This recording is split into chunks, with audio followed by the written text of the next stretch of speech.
Наверняка многие, читая фантастику, поражались разным техническим чудесам. Технологии, еще недавно существовавшие в воображении писателей-фантастов, стали обыденными и даже жизненно необходимыми. Давайте узнаем про проект, объединяющих самых разных художников. В галерее народного искусства «Урал» открылась итоговая выставка Республиканского художественного фестиваля «Будущее настало».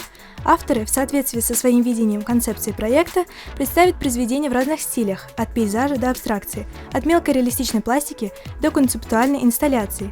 По технике выполнения творческие работы разнообразны – акрил, масло, скульптура, живопись. В основном в выставке участвуют взрослые художники, но самый юный, Влад Ермаков, единственный представил на выставке скульптуры. Расскажи о своих работах. Их 3. Они сделаны из пластилина и проволоки.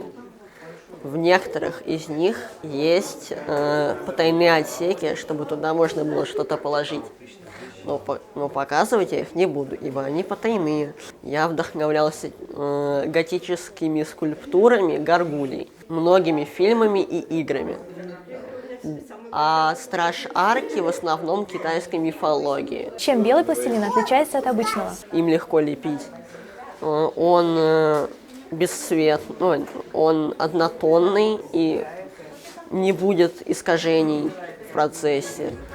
В творческой акции приняли участие около 20 талантливых авторов со всей республики. Самому юному, Владиславу Ермакову, 14 лет. Он лепит демонов, трансформируя героев аниме и компьютерных игр. А божественная комедия «Данте» с рисунками стала настольной игрой Влада. В каждом из нас живут свои демоны. Может быть, если их вылепить, внутренние демоны станут не такими страшными, и с ними можно будет не только подружиться, но и играть, говорит Влад. Вот такое переплетение прошлого и настоящего у самого юного участника выставки «Будущее настало».